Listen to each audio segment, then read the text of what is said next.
Welcome to Ancient Geeks, a podcast from a couple of geeks of a certain age. We look at the development of fantasy and science fiction from the perspective of our use up to the present day. We were geeks before it was chic. I'm your co-host, Stephen Taylor, and I did not expect the Erection Inquisition. Okay, that's a good one. So I'm going to go with one that's just like obscure, unless you've seen the movie. I'm Tom Grant, and I will not go to second level. There you go. Well, mine doesn't make any sense. You haven't seen the movie either. But Okay. what are we being obscure about here? Today on Ancient Geeks, we discuss Sean Connery's attempt to avoid being typecast as James Bond, the 1974 film Zardoz. Yes, So, because Tom, everyone's been clamoring for the Zardoz episode. oh no, I mean the email box is full of Zardoz, requests. It is the most important movie to talk about from 1974, no doubt. Before we talk about Zardoz, what have you been doing in geekery this week? So just to backtrack a little bit to what I mentioned earlier, I'm kind of stalled again on Jonathan Strange and Mr. Norrell, the novel. And it might have mostly to do with the fact that I've been traveling a lot and I'm doing this class now on Western movies. But also, I don't know, it's still not grabbing me. I don't know how that's going to work out. The other thing I wanted to mention was last time we talked about how difficult it is to kind of re-enter comics. Mm-hmm. I heard that Marvel was thinking about doing a Midnight Suns movie, which is based on a sort of Marvel team up that apparently has occurred off and on in the last few decades, involving some of the supernatural characters. Okay. And I could not figure out where to begin with it. We were saying like there were all these crossovers often that were very confusing, and there was a lot of a background story needed to understand what was going on and so forth. And I didn't even know where to find the right crossover to start with. So anyway, that was my week in nerddom, as frustrating as it was. Lost in a Lonely World. There we go. How about you? So I've as of this recording, watched the first two episodes of Star Trek Starfleet Academy. I've already written something that's posted on Substack. I may write something else. We'll see. I'll leave it at that. I've already made my review. For those that wish to read it, it is available. So now that you're older, this is a question, Yes. an ancient geek question. Are you more willing to give a show a chance over the course of many episodes? Yeah, because like Star Trek: The Next Generation was disappointing in its first season. Yeah, although I think it was retrospectively more disappointing. I mean, again, with like TNG, I've rewatched it, and we'll talk about the first season, I think, pretty soon. At the time, I was just so happy to have more Star Trek. I was very forgiving. Yeah. Retrospectively, Well, me less too, so. yeah. Yeah. And I think I'm still more forgiving of Star Trek than other things. I'm probably, like with reading, more prone maybe to abandon after a little while, but Yeah. we'll I see. just wondered if like we have a sort of an internal meter that says, okay, used to say 20 episodes into a show, if it hasn't redeemed itself, we bail, Wow. and now Well, it's 6, Well, these days, 20 episodes is 2 years. Right. Excellent So, point. Excellent point. Yeah. So, if we could afford a soundtrack for this episode, what would you pick? Not Beethoven's Seventh, because I've had enough of it after listening to this movie, because it plays over and over again. So I would pick, just because of the title, Tomorrow Never Dies, the movie theme. That's a good one. How about And also has a nice James Bond crossover. you? Exactly. I'm going to go with Goodbye Yellow Brick Road. Okay. Yeah, I decided it works on more than one level if you listen to the lyrics, but Definitely. but there is, of course, a specific reason for picking a Wizard of Oz reference. Okay. So, Zardoz, man. Zardoz. How did you first encounter this film, Tom?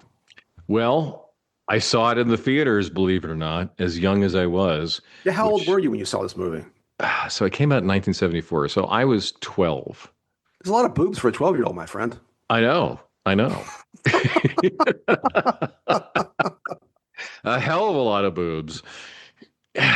Just like just the room that he's in into parts of this movie. It's just naked people Yes, all yes, over. yes. and that was my 12-year-old self in the And not to theaters. mention the reference to the erection PowerPoint presentation that I There, mentioned at the beginning. exactly. Yeah, it was just bizarre.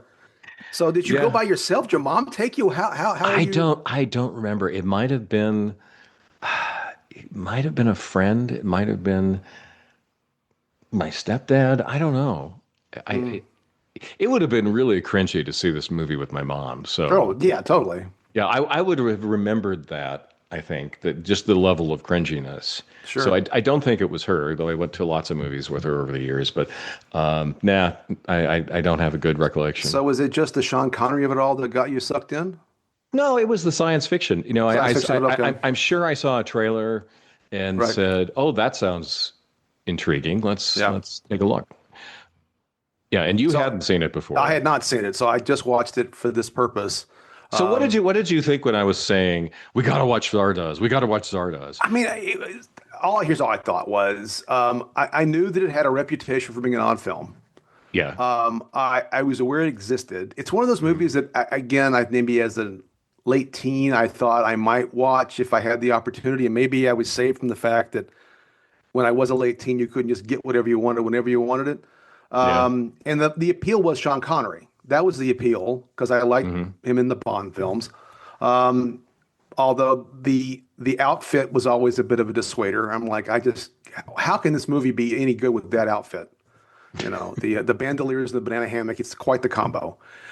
In fact, all I really knew of the movie, and it's in the notes that you have, is that one still of him with the six shooter and that Right. thigh high boots and that crazy outfit, And the standing ponytail, which was the something for Sean Connery and the to have a ponytail, ponytail. and in the desert, apparently, maybe on the beach, I don't know. That was my entire image of the movie was this. I thought it was some kind of like clearly post-apocalyptic, but maybe he's a guerrilla fighter of some kind. Maybe he's fighting against some kind of, Hmm.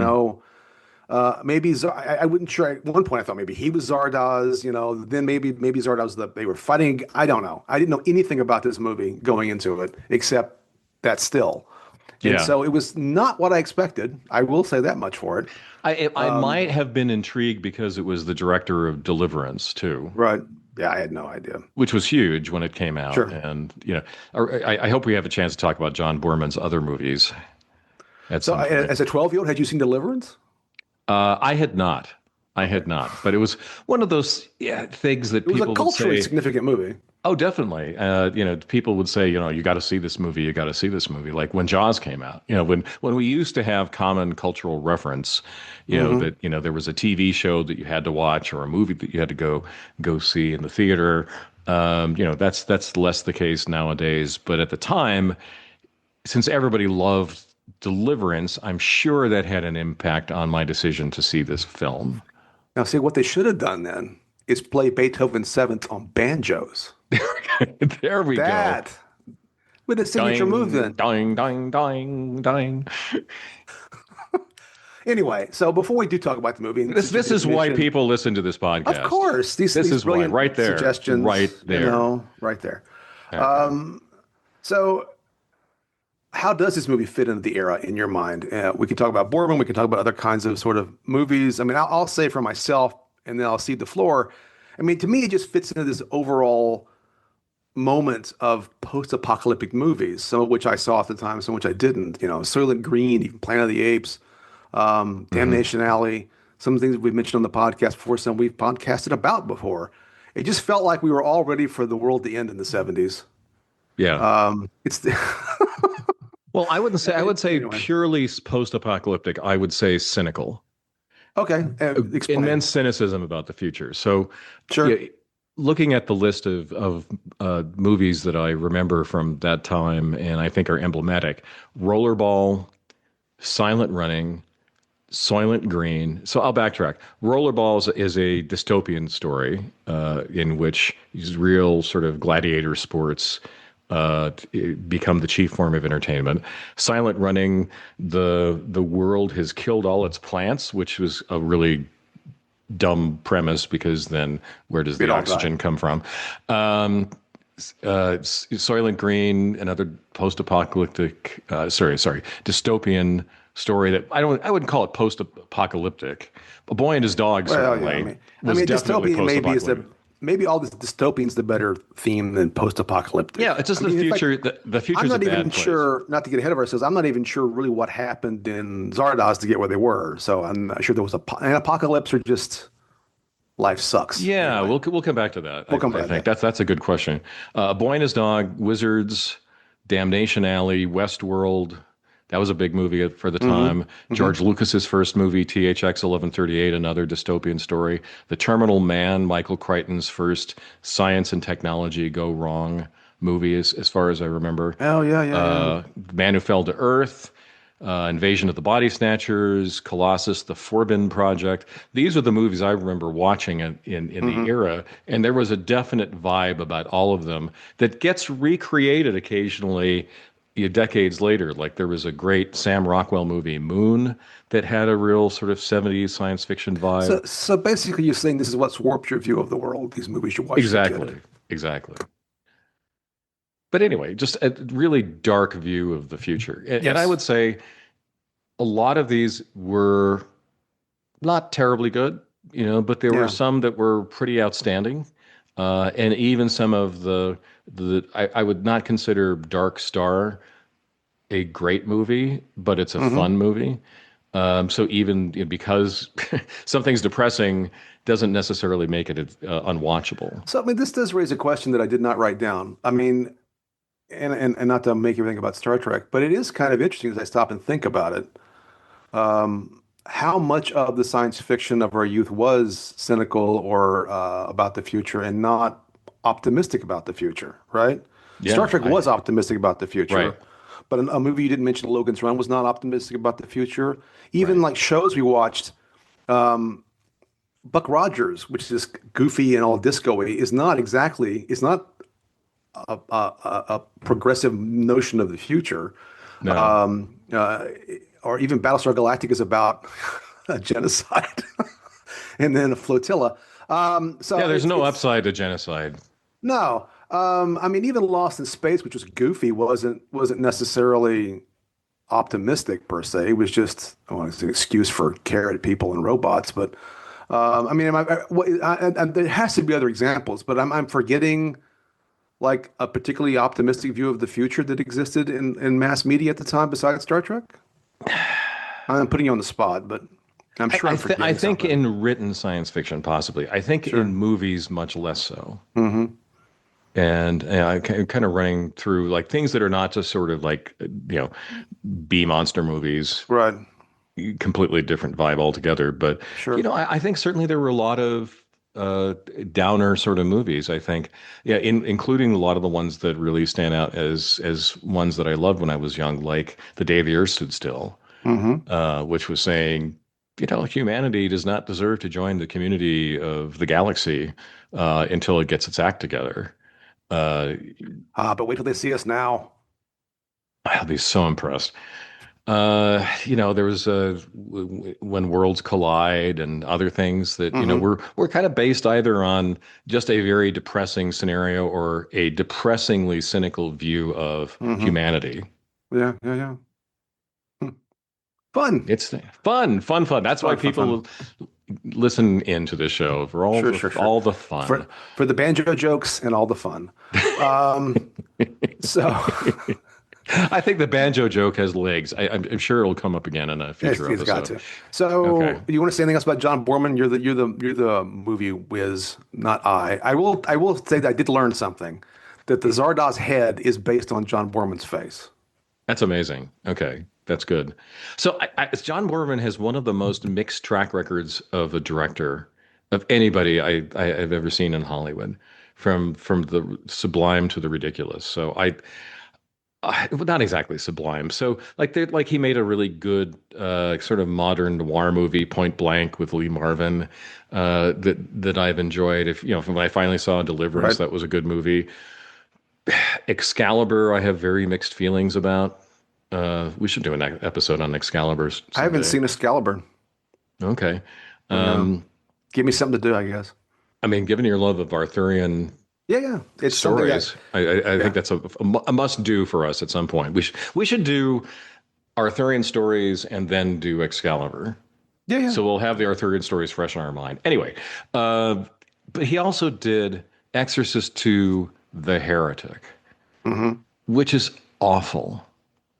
And it's not awful, like in the way that you could say that, a director had a bad day, or the equivalent of a bad day for the course of the shooting of a movie. It's really bad. And there are other kind of crummy movies that he made over the years. So it's not surprising that that he was the director of Zardoz. I'll say that. So let's Because talk. it's his project. He got Oh yeah, he a wanted. million and a half dollars after the success of Deliverance, saying, Right. "John, you're it. You're the it director. Here's a big pile of money. Go make the movie that you really want to make." And this was it. Yeah, he at one point tried to adapt Lord of the Rings, and this became his next project instead. So thank Yeah. God he didn't do that because I can only Oh imagine. man. Um, so let's talk about the movie then, Zardoz. So what grade would you give this movie? If you just give it an overall grade, what would you give it? I think probably a D. Okay, I was going to give it a C. Um, but it almost it's like a split grade because like I think there's like the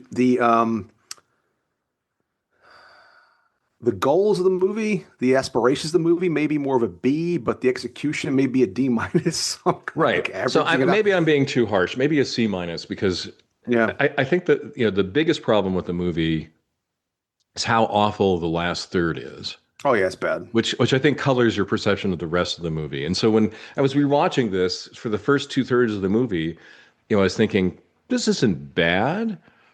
It's okay. There's some Well, interesting ideas here, and yeah.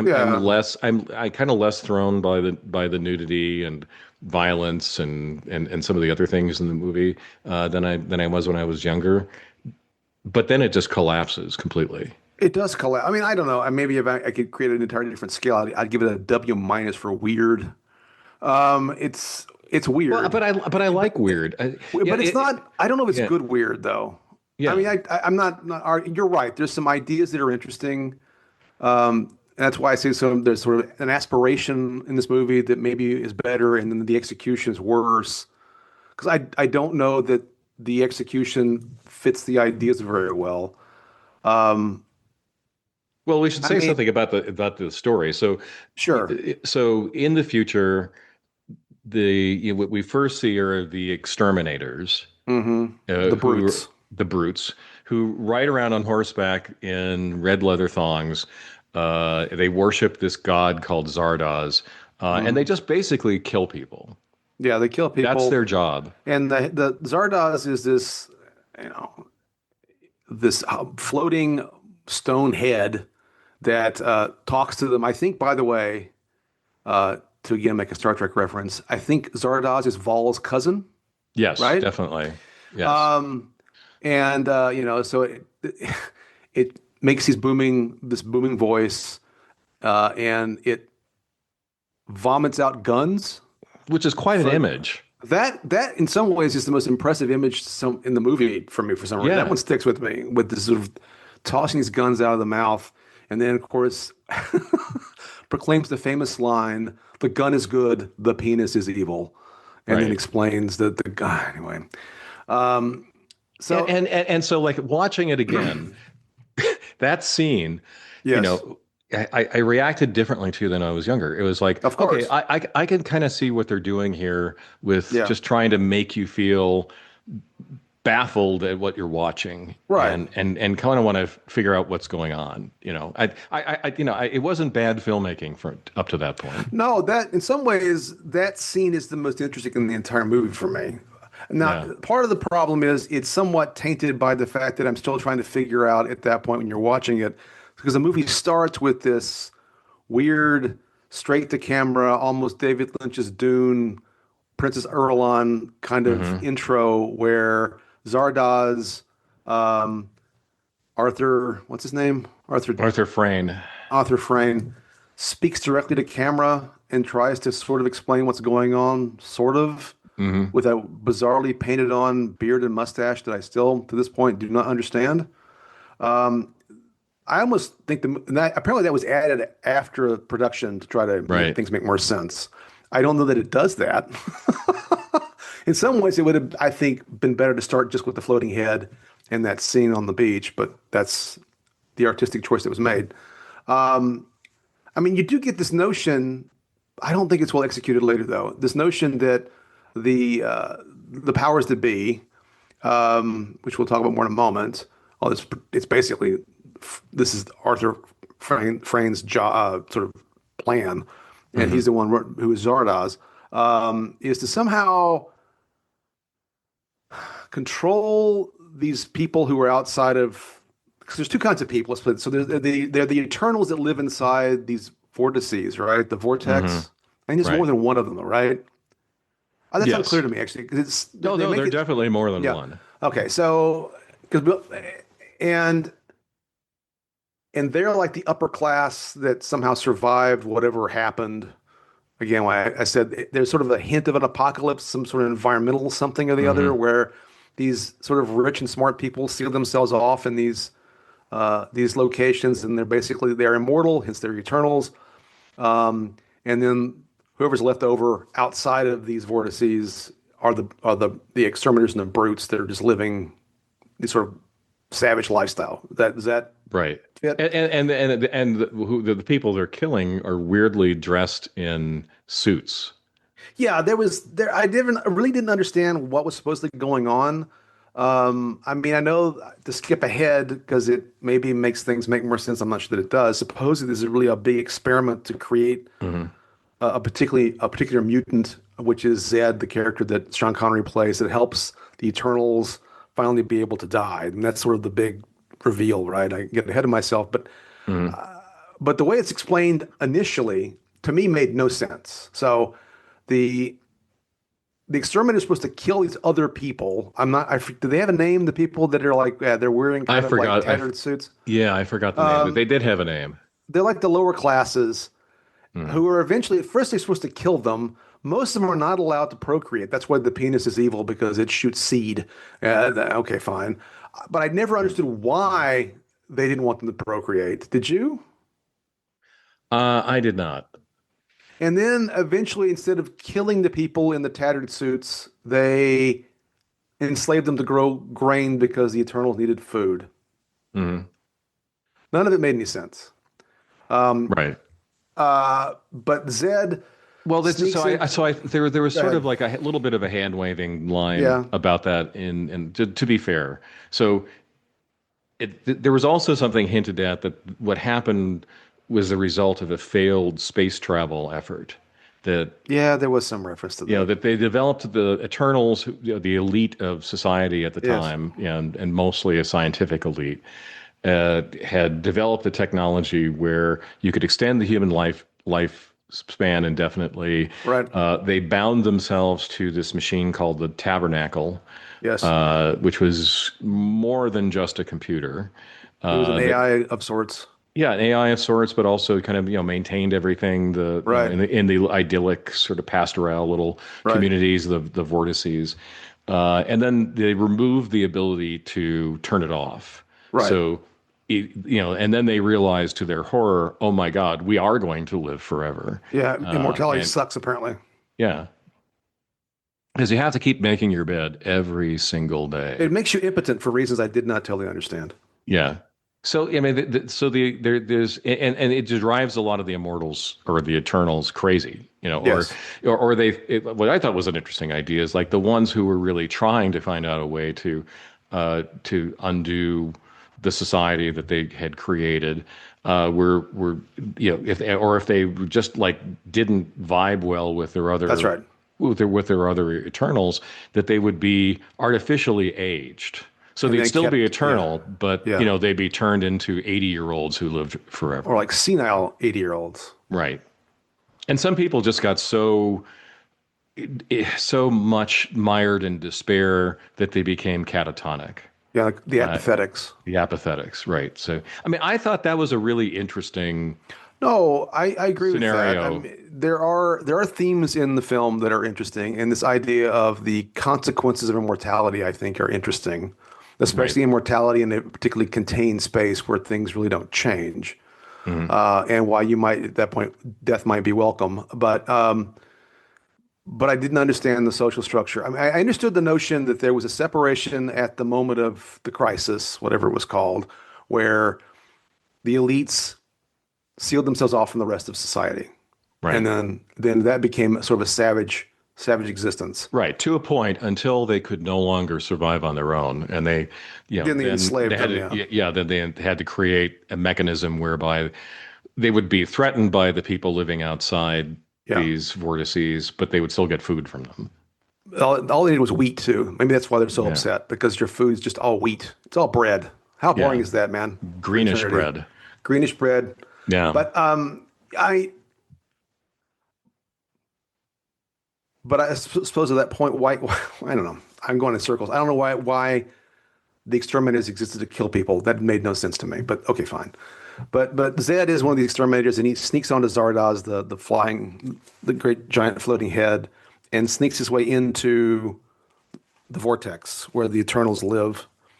And the whole movie is him in the vortex, right, interacting with them, being treated like a second class, well, like an animal in some cases, but secretly being part of some broader experiment to bring change to destroy the tabernacle and allow them to die. And that's the whole idea. That's what right. we find out later, Yeah, and right? there's not collaboration between them, but there are two conspiracies going on. I Yes, mean, there's the one led by Arthur Frayne and Friend and other characters who really want to die.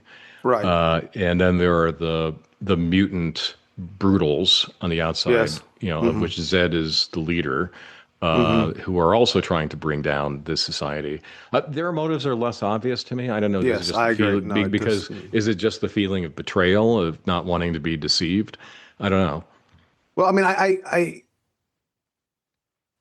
at first I was totally confused as to Zed's motivations, and then later they kind of make it sound like it was all part of the plan to get someone Hmm. that curious who would then come in. Right. And so, still, it was a little confusing, quite honestly. So, well, let's do this. So let's talk about just the movie making, and we can talk more about themes. So, what did you think Hmm. about the directing and cinematography of the film? It was okay. I think that the kind of everything being foggy all the time was Yeah, yeah. a choice in the cinematography. Not sure it was necessary in this particular movie. I felt like the print was kind of muddy, the one that I watched, and I don't know if it's Yeah. just because of the early '70s or because it needs to be restored or just a poor digital. I don't know. It just did not look overall very good to me. Well, so like if you watch Monty Python and the Holy Grail, Yeah, there's a slight sort of fogginess to the yeah, yeah, cinematography yeah. in that, for Sure. especially in the outdoor shots, and, Yes. and this had that even more so, Yeah, yeah. including some of the like some of the scenes within the vortex. Not all of them, but Right. anyway. I mean, By the way, a side question. mm-hmm, So Star Trek: The Next Generation mm-hmm, always would depict ideal societies, or just not necessarily utopian, but just mm-hmm. really nice societies Right. as being these sort of semi-rural places. Right. There's always Right. like a Right. village, and that's Right. what the Right. Right. vortex is here, right? It's the It is same. kind of.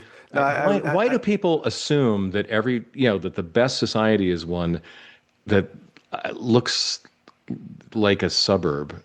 I know it makes me think of another podcast I listened to, The Greatest Generation, when they talked about TNG. They would often refer to the garden center. They beamed down to Yeah. the garden center. It always kind of feels that way. But I But think they that always look like a small. So here it's no, definitely a small English village. But even like in yes, American science fiction, you have sure. small English villages. I think my cynical and not very interesting answer is it's cheaper to film at somebody's estate or something than it No, is I to think film in a town. And that's I think that persuasive. also, but I also think that from a story point of view, there is this sort of notion that, which I think is sort of deeply ingrained in American society. I think to some degree in British society. If we think back to, it reminds me a little bit of that Michael Moorcock essay about Tolkien, right? Hmm. The sort of the valoration of the rural. And I think there's a little Yeah. bit of that's innocent, that's paradise. Hmm. Now, look, I'm amenable. I live in a rural setting, and I do kind of find it to be a bit of a bit of a paradise at times. But I also like the fact that I'm close to stuff. But anyway, But a lot of people who write science fiction live in cities and they enjoy them. yeah, yeah, I know. Yeah, I think it's a combination. I do think it's a bias toward this notion that the semi-natural is more idyllic. Hmm. And also probably again the cost of filming. I mean, the funny thing is, I agree with you, and I see the comparison to TNG. Like you could compare this to the planet with the death penalty for throwing balls and stepping on. Oh Was yes, it called Justice? And that doesn't sound I right. think it was Maybe. called something like that. Yeah. I mean, scantily clad, good-looking people running around. Hmm. Being kind of weird.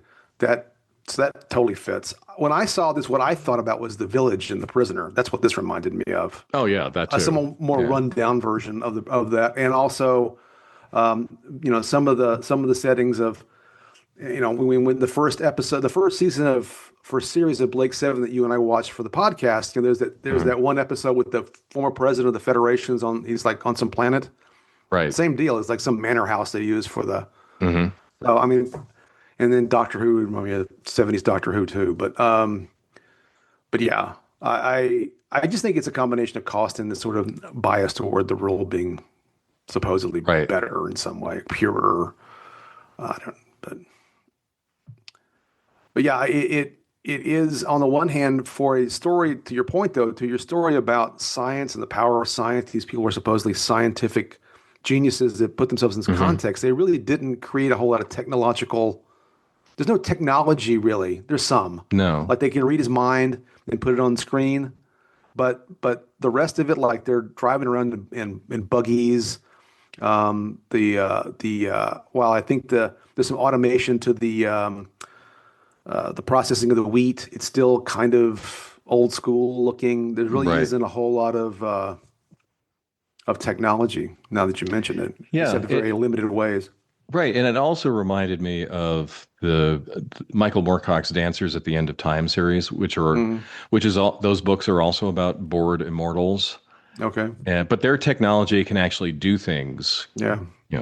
They wield the power to, kind of create whatever they want and Right. almost do anything that they want, and yet they're still bored. Right. Where, as you said here, what do? They clean the pool. They Yeah, they don't really do anything. I mean, they bake bread. they bake bread. A lot of them, again, understandably Yeah, become apathetic. But I mean, again, and this becomes a theme that well, the sex thing, I think we'll talk about in a minute. But yeah. let's run through. How'd you think about the acting? Uh, Not good. Yeah, it's not great. Not good. Yeah, Um, and they had some good actors in it too, they did. but these were just all one note performances. I would note, by the way, and you may have noticed, maybe you didn't. Charlotte Rampling, who plays Consuela, is the Reverend Mother in the new Dune movies. Yes. So And there's a that is connection not to the other and that, podcasts. that is not the only Dune connection I wish to make in this episode. Oh, well, go ahead, make it now. Since I breached, I've broken the seal. Oh, well, so I think there's a good chance that Boorman read both the Dancers at the End of Time series and Dune, Okay. because there's so much about the last third of the movie that reminded me of the Kwisatz Haderach, that Ah, he yeah, drinks, yeah. so Paul drinks the water of life, Right, right, right. and becomes the Superman, and that's exactly what Sean Connery does in this Well, there movie, was that except giant sandworm that showed up at the end too. that was a hint, Yeah. a small clue. Um, Where anyway, he becomes the chosen one who's supposed to Yeah, yeah, yeah, yeah. redeem and align and do all the other things the Yeah, chosen yeah. ones are doing, and To that I bring hate balance that narrative. to the force. Yeah. Exactly, and it just seemed like that scene mirrored Dune a little too neatly. So I mean, Connery seemed befuddled in much of this movie. Did he? Maybe that's just my No, projection no, he onto. definitely seemed befuddled. And of course, Definitely seemed. this one we should point out that Burt Reynolds was originally going to play this part and had to bow out. And boy, I bet he was happy. His When he saw that costume. his agent kept him out of it. There was a person.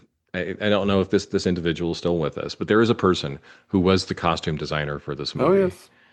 So flowy garments and red leather thongs. Yeah, yeah, yeah. I don't think it's leather. Is it leather? Maybe it is. Yeah. It looks So like anyway, polyester to me. But right. So he or she had to put that on his or her resume. I was the costume designer for Zardoz. so I read an interview. It was in Vulture in 2014 with Boorman, and apparently Connery did not blanch at all at the costume. I'm like, whatever. That's what we're wearing. Fine. But Hey, anyway, it's the 70s, man. it's the 70s, man. We already have talked about the sets and the costumes just beyond Hmm. that one. Even the ones in the vortex are kind of. I don't think they were, but they felt like they were macrame to me almost. It's just like very 70s, very Yeah. 70s. Yeah. Um, okay. So let's talk about some of these themes. And then we've already kind of touched on some of this stuff, but I mean, I do think there's some class-based stuff that he's trying to do here, right? With Right. this, with the separation, and also this sort of over reliance on science, right? The old guy says we challenge the natural order and all this business, but then, of course, to your point about the chosen one narrative, like it becomes this sort of selective breeding thing to create Zed, so then Hmm. science saves us too. I don't know. It's very strange. You had to use science to destroy science. There you go. So what was your thought about all this, the sex and reproduction discussion? I mean, that's clearly central to the film. Yeah. I just I did not like it. And one of the things that really bothered me in this movie wasn't the sex. I'm not a prude. All right. It was the occasional conflation of sex and rape. Oh yeah, no, That that's clearly the was, case. yeah, that was pretty bad. S- And it- I, yeah, and I couldn't decide. Well, the interesting thing was, at one point the movie could have made the case that that was the brutishness of the executioners and the people that lived outside the shield, but it Mhm. didn't really make that case entirely. It made a weird case about desire, because again, not to dwell too much on the erection PowerPoint, but I mean, there is this whole discourse about the fact that they become basically impotent. I also, maybe I'm reading in too much into it, but I got the impression that maybe because reproductive sex was no longer on the table, that they were all basically homosexual. Was that, am I making that up out of whole cloth, or is that in the text somehow? I don't know. I mean that I I think maybe it didn't matter No, was the attitude that they had. But but anyway, yeah. I just kind of got this vibe that that was supposed to be the inference, and I wasn't sure if that was supposed to be, but of course, I don't know, even that creates its own set of problems for the whole idea about desire. I mean, maybe there's something interesting to be said about, again, immortality and not needing to reproduce and what that does. Hmm.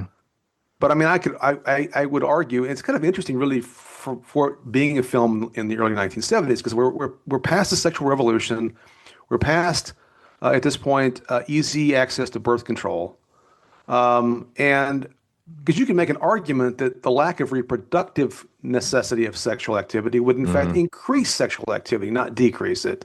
Right. So I really wasn't quite sure what point the film was trying to make about that. I don't know. I mean, is sex no longer fun? Is there Yeah, something about being an eternal that makes it impossible to have I sex? mean, if you're bored, it seems to me have some more sex. One of the easiest. You're bored and all you have around you are breadsticks Yeah, I and mean, no wonder they a want to. small English village. No What wonder else they are you want to gonna die. do? Yeah, but and it's just that, I don't know. It was an odd, because it is in some ways. There is a lot of costuming is overtly sexualized, right? I mean, the banana Yes. hammock and the often topless women and all that. I mean, and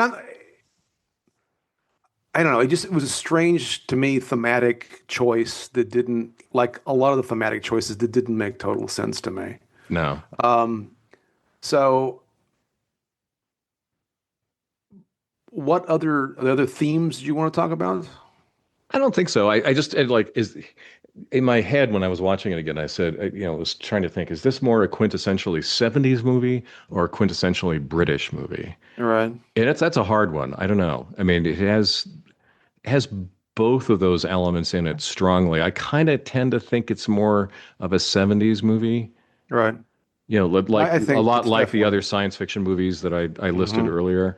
But it also has that sort of British feel to it, particularly sort of, I don't know, sort of casual cynicism Oh that you yeah, sometimes yeah, get in British film. yeah, yeah.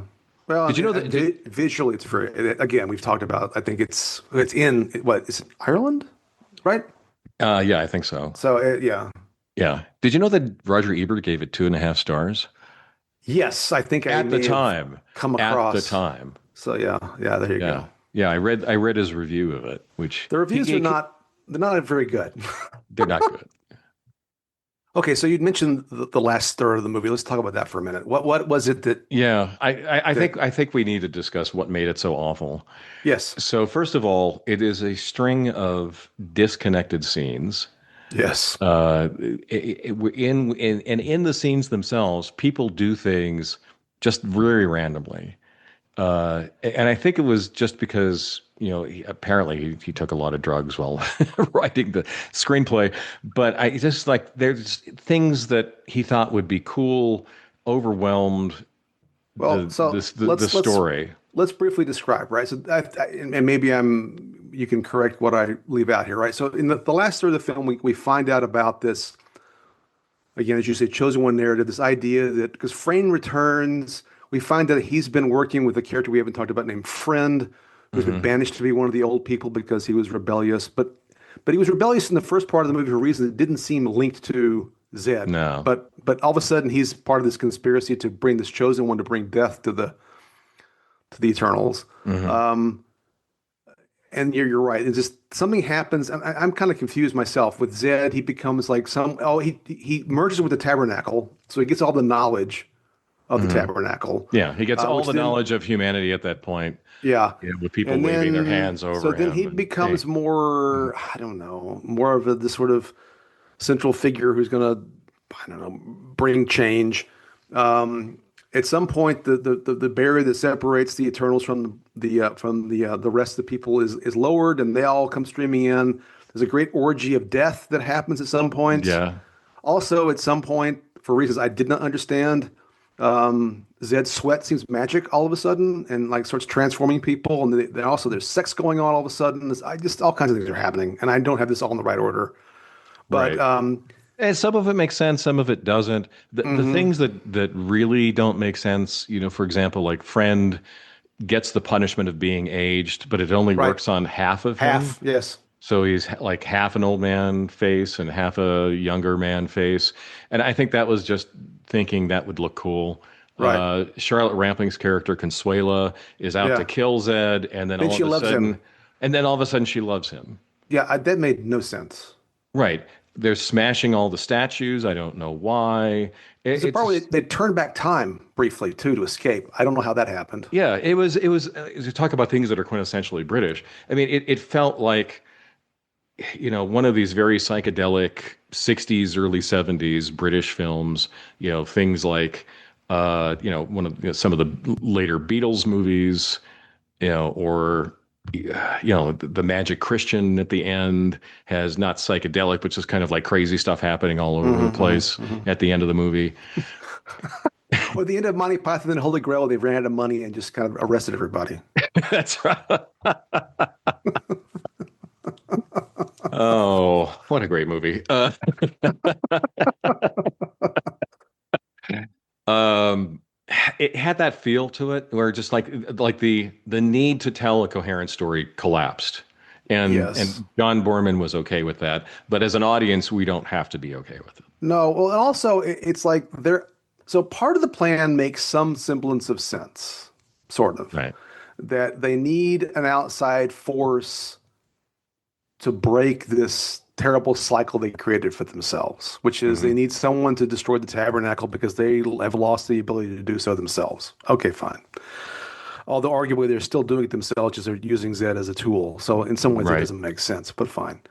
And they want to die. So okay, I get that. They've made a case, not always as powerful as it perhaps could have, that death is what they want. Although I don't know that they all necessarily need to be gunned down to get what they wanted. But okay, fine. Hmm.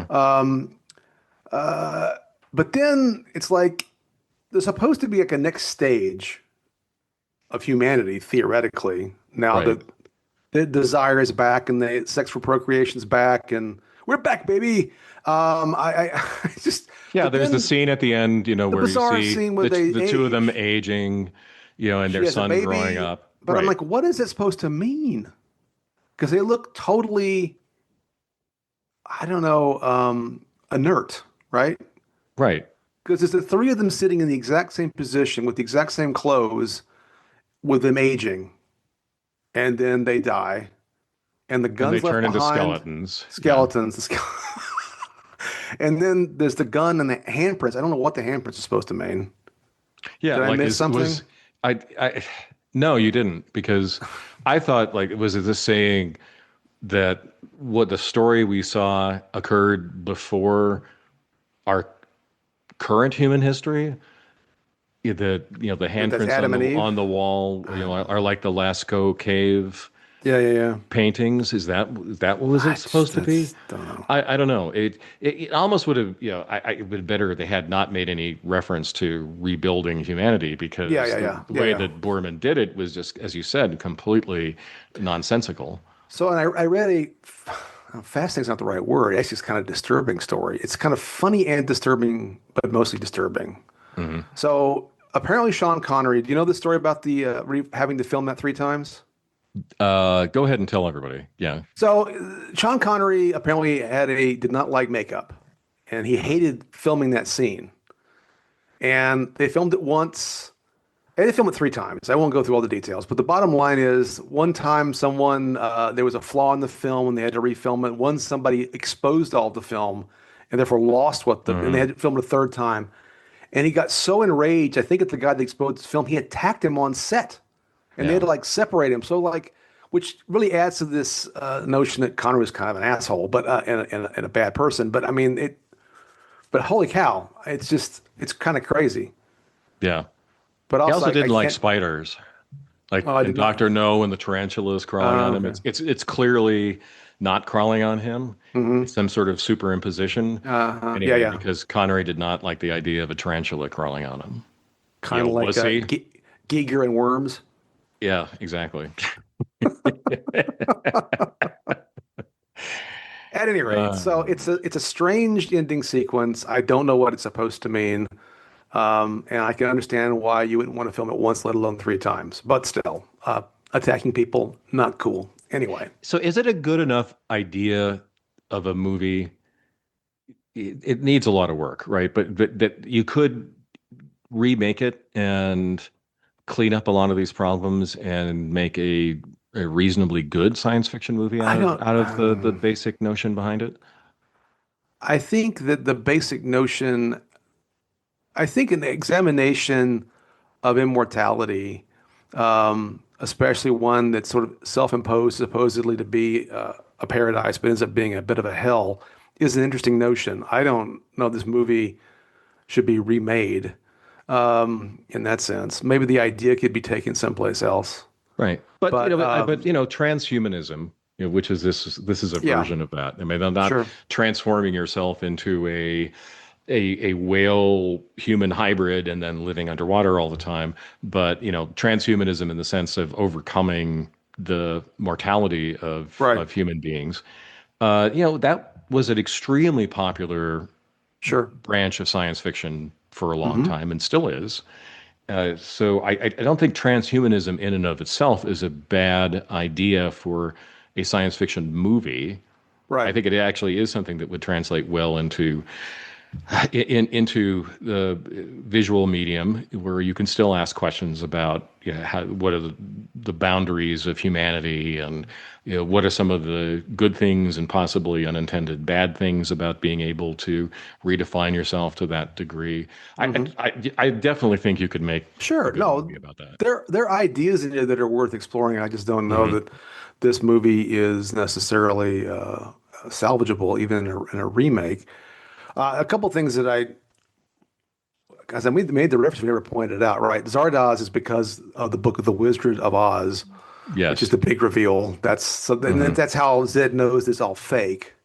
But Right. what a bizarre scene where he chases. I mean, I don't.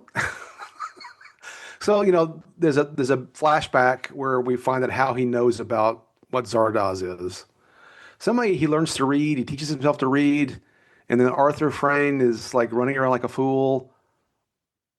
Yeah, There are well, times he kind of lures him into this the library, library, yeah, and then and he shows him the finally gets book. yeah, and finally he sees the Wizard of Oz and realizes Yeah, Zardoz is is yeah, is the is a the portmanteau from the big of lie. sorts. Yeah, Yeah. and what that implies Hmm. with the big voice and the big head. But it's just so every scene with Frayne feels like almost like a, and this is the British part, almost like a pantomime. Yes. You know what I mean? It just feels, I don't know, stylistically weird and not really necessarily consonant with the rest of the movie in many ways. Well, and that sort of "aren't I a clever fellow" sort of tone. Yes. To a degree, also kind of like he runs around a bit like Frank Gorshin as the Joker. I mean, Oh yeah. as the Riddler. Excuse me. Yes. Yeah, exactly. Yeah, yeah, Well, so yeah. anyway, it's just I to go back to like, should this be remade? It was one of the reactions I had to this movie on rewatch was just frustration because Yeah. the little bits of information we got about how the Eternals got to where they were Right. was kind of interesting. You know, like Right. I wanted to know more about like how did the failed space program factor Right. into all of this. Right. Anyway, Right. Right. there was something Yeah. there. Yeah. There's something there. I mean, and I think if one is a student of film, of science fiction film in particular, the '70s, this movie is worth watching. But I wouldn't say to someone, "Hey, you just want to have some entertainment? Pop in that Zardoz." That ain't happening. Do you know what also kind of made me think of something that I think in terms of quality they're in different universes was the Book of the New Sun by Gene Wolfe, I'm not familiar. which is about a future, and you're looking at things through the printed word. You're looking at things Hmm. of a future that you don't really understand. There are hints of things that can connect you to the past, but you don't Right. quite fully understand how the world got to this place. Hmm. Hmm. Aside from things that you see, like, what is this? Is this an alien? Is this a person? What's going on here? Uh, anyway, I think that is a very difficult thing to pull off, to be hinting at things Right. and not explaining them, especially Right. when it's a Right. movie or a TV show. When you're seeing things, and not just imagining them in your head. That's a really hard thing to pull off, and Boorman really tried to do that a little bit here, and I think utterly failed. Where other Yes. people like Gene Wolfe Well, have succeeded spectacularly on that. one could argue that I'm not going to argue for a remake, but I will argue that it could have used a couple more draftings of the script before it was filmed. Oh yeah, So if we fix some of the ending, and also if we just so I'm looking at this picture of Connery in this outfit. The outfit's just too ridiculous. It's just absolutely even I just it's distracting. well, and at some point he gets better clothing, He does. He does. He and I'm does. so grateful for Yeah. that change in at that point of the movie. But I guess some things I wrote down when I watched it, and I'll go ahead and say it now. I mean, often the movie is style over logic, Yes, especially toward the end, yes, and there is this weird random substitute of careful story and narrative explanation for just weird random visuals. yeah. And I'm down with a little bit of mystery, and I'm down with some visuals, and weirdness is fine. Weird's good, Yeah, as we said at the or top. But I very, mean, very indirect forms of parody of yeah, yeah, modern yeah. life. Like I think that the fact that the people whom that the brutes are murdering, are dressed up like salary workers. Right. And then there's this elite, cut off Yes. from everybody, Yes. and but still dependent upon the people who live in the hellscape outside the vortices.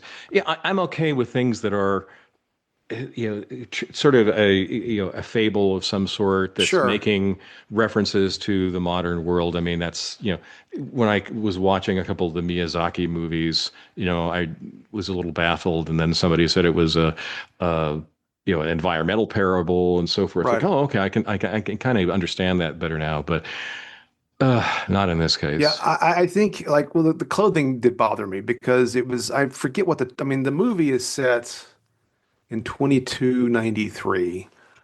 And I forget how long it's been since whatever it is that happened. Hmm. But it just it's a dumb thing in some ways for me to worry about, but the sort of office worker clothing, even though they were kind of tattered, they look kind of like Jed Clampett's outfit in the Beverly Hillbillies kind of, Right. but they couldn't have lasted that long. That No. bothered me. Even They if must, London was full of the British yeah, equivalent of men's warehouses, no. yeah. It just didn't make any sense. And to your But point, though, that they should have been, even if you could, and I'm interrupting you, but even though the paradise is rural, it's also weird that the all the brutes and the people outside the paradise mhm, are also living in a empty world. What happened to all the cities? right. There's one scene that kind of invokes, but I mean, it doesn't. It feels more like a budget choice than making any sense narratively. I'm sorry, but I interrupted something you were going to No, I say. was just going to ask where you think that the immortals shop for their clothes. This is a great question. Well, it's I something to sort of do, like making clothes, but I think it was Ross, like dress for less. Yeah. or Joanne's fabrics because I swear it does look like macrame kind of. Anyway, but Yeah. okay. All right. Would you so my question for you before we wrap up, would you rather rewatch this or David Lynch's Dune? That's a tough one, man. That's a tough one. I don't And, know. and you have to watch the whole movie. You can't shut it off after the first two Yeah, thirds. yeah. I probably Lynch's Dune just because those wording modules are pretty hilarious to watch. But I don't, and there is at least, this, greased up Sting emerging from the steam bath, and there's a few things to look forward to. I don't know. It's Yeah. just so. It's a hard. That's a tough Yeah, one. I'm That's a I'm total I'm in tough one. agreement. I'm in agreement. I could at least laugh at, Sting's iron underwear and Underwear. the cat and other ridiculous Yeah. things. Yeah. Okay. So, anything else we've left off that you wanted to mention? God no. All right. So, our final question, which is merch. And I know, as a youth, you ran right out and bought all the Zardoz merch Yes, you can get, I correct? got the thong. Yeah, this I is this is one of these. What's the worst merch you could have? And that would be exactly. yeah, That would be the thong. Uh, so there was nothing yeah, to have. Thank right, goodness I would not have purchased it probably if except for the Zardoz head. yeah. The Zardoz head, And that would be my what I would want now yeah. is a Zardoz head.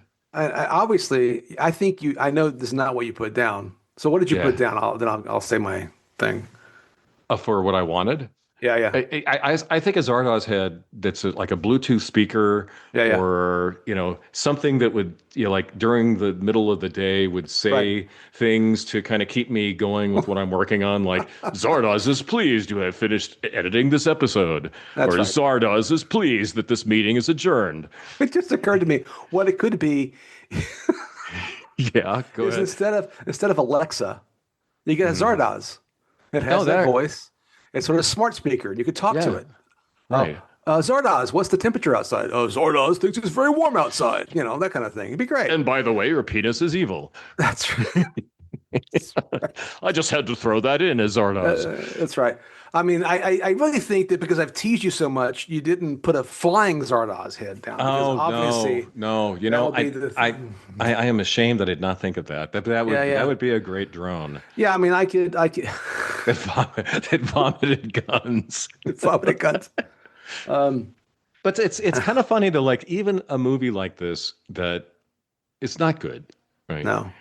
There's a reason to watch it, Yeah, yeah. for the ideas that don't work, that could work, Right. if everybody picked up and ran with him, or the moments in a movie that somehow stick in your brain, or not. Yeah. No, no, it's not, and that's why I give it a C, C Mhm. minus, whatever. I think it has some redeeming characteristics, but it's not one I'm going to, let's just say I am glad I rented it and didn't buy a copy of it. How about that?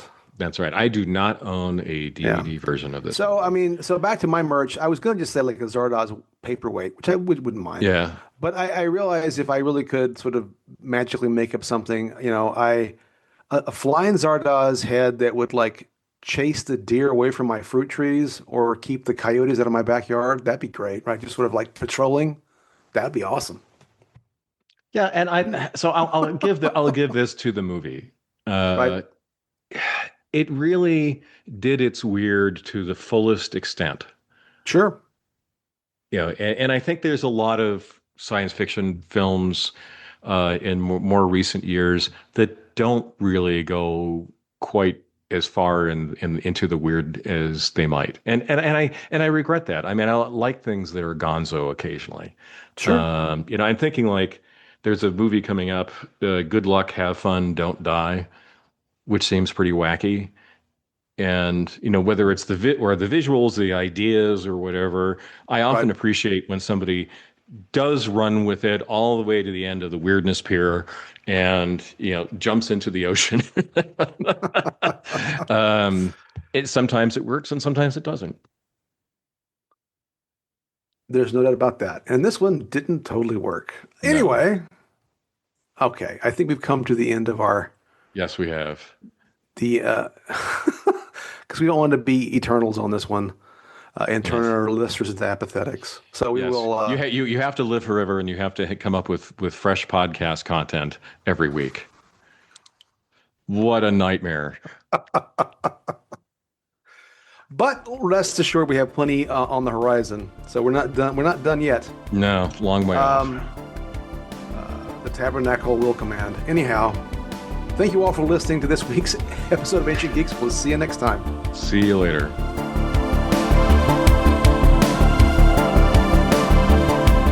Well, the rideshare app has sent us a driver, but he appears to have arrived in a giant floating head.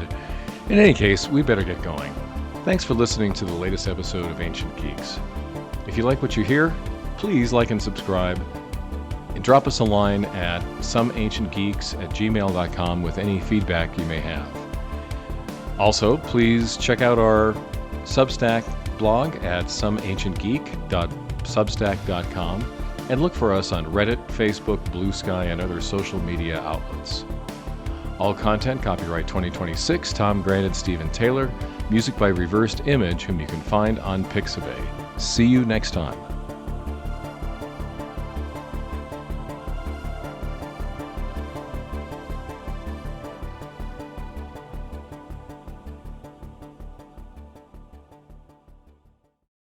Zardoz said, stop. He said, no more.